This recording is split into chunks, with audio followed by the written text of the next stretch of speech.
How well does the Apple Watch function without an iPhone? Does it even work?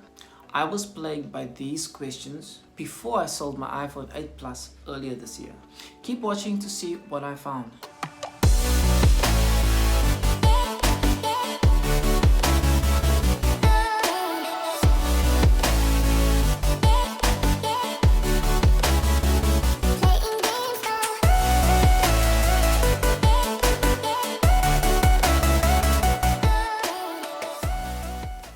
Hey there, I'm Francois.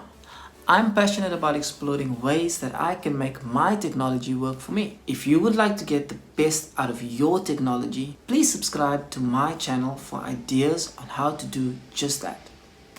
Another tech item I bought 6 months ago was the Apple Watch Series 5 Night Plus GPS model. Like Apple famously stated in their promo ad for the Series 5, this watch tells time. Unlike its predecessors, this watch has an always-on display, and that is the main reason I finally upgraded my Apple Watch from the Series 1. But the watch also does so many other things. This was what got my attention when Apple introduced the watch in September 2015. Back then, the watch relied heavily on the iPhone, but over the years came various upgrades to the hardware and updates to the software. We experienced a slow decline in that dependence, and I was extremely happy when the cellular Apple Watch was announced in September 2017. Unfortunately, the cellular version only arrived in South Africa last month. That was largely due to eSIM technology not being readily available until last year in this country. eSIMs, or embedded subscriber identity modules, are what will allow small devices like smartwatches to contain subscriber info while connecting to a cellular network. They also allow some smartphones to have an additional SIM without actually having to insert another physical SIM. Perhaps later on, an eSIM will replace your conventional SIM. As I said, I've just recently bought the Series 5 GPS model, so I will have to wait a bit longer before upgrading to the cellular version. Therefore, what I mentioned in this video is based on the GPS model I have, and things may be different for the cellular version. Also, when I say cellular, I do so just to shorten the word, but bear in mind that the cellular watch also contains GPS. I must stress that the Apple Watch cannot be set up without an iPhone. It needs to pair to an iPhone for the initial setup. I did this with my iPhone 8 Plus. However, before I sold that phone, I had to unpair the watch and reset the iPhone. For the next few months, I had enough time to thoroughly test the Apple Watch without the iPhone. I only had my Mara Z phone then. If I had to go through each individual app, this would be a very long video. Instead, I put the apps I tested in categories to make the video a bit shorter. The categories are: the apps I classified as watch apps are the ones that you could find on most digital watches. These are the world clock, a stopwatch, and a timer. The world clock contains your main time zone and was probably set when you set up your iPhone. It is what gives you your main time, and you could also add other time zones if you want to. If these apps don't work, then what's the point of having a watch, right? So it's obviously important that these work, even without an iPhone.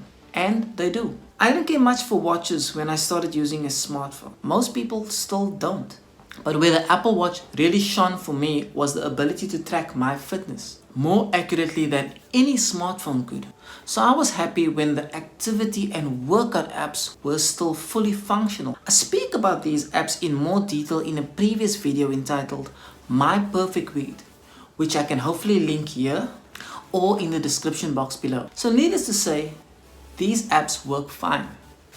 The Breathe app, which lets you take some time out to relax and breathe for a minute or more, also works fine. The Heart Rate app still keeps track of your heart rate and doesn't just stop because you don't have an iPhone. So you can still keep an eye on the old ticker while doing your cardio in the morning. ECG, short for electrocardiogram, records the electrical signal from your heart. Doesn't work in South Africa yet, but hopefully it will soon, because I think that it is a very, very useful application. There's also cycle tracking to track a woman's menstrual cycle, and fall detection, which I didn't have an opportunity to test. The Nike Run app is installed with the Nike Plus watch. but doesn't work without the iPhone, since it technically is not entirely necessary because Apple has a running mode in their workout app. The settings app must work because it's the engine room of your device's user interface. Most of the important settings can be adjusted, but you probably won't be able to change any inaccessible apps. The surprising part for me was that I could still update my software over Wi-Fi. This is usually done through the iPhone, so I was grateful that it could still be done without one. The basic calculator app works too and can be quite useful to calculate tips. Music and podcasts are not available because they get downloaded using your libraries on Apple Music or Apple Podcasts. The Now Playing app won't work either because you won't have anything playing. If you do have an iPhone though, and your music or podcasts were downloaded to your watch, you can listen to these on a run or walk using your AirPods. No need to take your iPhone with because the media will be stored on your watch. That Apple ecosystem though. The calendar app won't work at all because it simply mirrors the iPhone app. You can however add reminders on the reminder app from the watch. Unfortunately, you cannot set the date or time to be reminded, which makes the app useless if you ask me. You probably already guessed that you won't be able to take calls or receive messages, as these are primary phone functions. But if you do have an iPhone, you can make calls from the watch or ask Siri to read your last message. Now that's cool. Reminds me of the science fiction series I used to watch while growing up. I've only mentioned some of the basic apps that come pre-installed on the watch. You can of course download more apps straight from the App Store on the watch, but this requires an Apple ID, and unfortunately I had to unpair my watch and reset my iPhone as I mentioned earlier, so I was not allowed to download anything, but this is a reasonable safety measure. Once my watch was paired with an iPhone again, I could download other apps. The Apple Watch can function without the iPhone, but the functionality is very basic. Besides, you have to set up the watch with an iPhone, so it makes no sense to buy the watch if you don't have the phone. Most of the apps on the watch also have more detailed information on the iPhone. That's when the watch really becomes a powerful tool. The good news is that the entry price for an iPhone has dropped significantly with the second generation iPhone SE. Apple also still sells their Series 3 Apple Watch, which is significantly cheaper than the Series 5. These two devices really have a great synergy.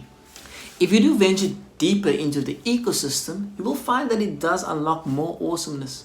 You can do things like automatically unlocking your Mac, which detects that you're wearing your watch, controlling your Apple TV with the remote app on the watch, taking pictures remotely on your iPhone using the Apple Watch. I do this all the time. It's a very expensive selfie stick. Using Siri. What is a good marathon training plan for beginners? Browsing web pages on your watch. I don't recommend this unless you're really in a bind. Automating your home by turning on lights and so much more. Honestly, it's a little like having a magic wand, and that, I think, is priceless. If you enjoyed this video, please don't forget to give it a like. Comment below if you have any questions or suggestions for future videos. Subscribe and hit the bell so you get notified when the next helpful video is out. And feel free to share this video with your friends. Thanks for watching.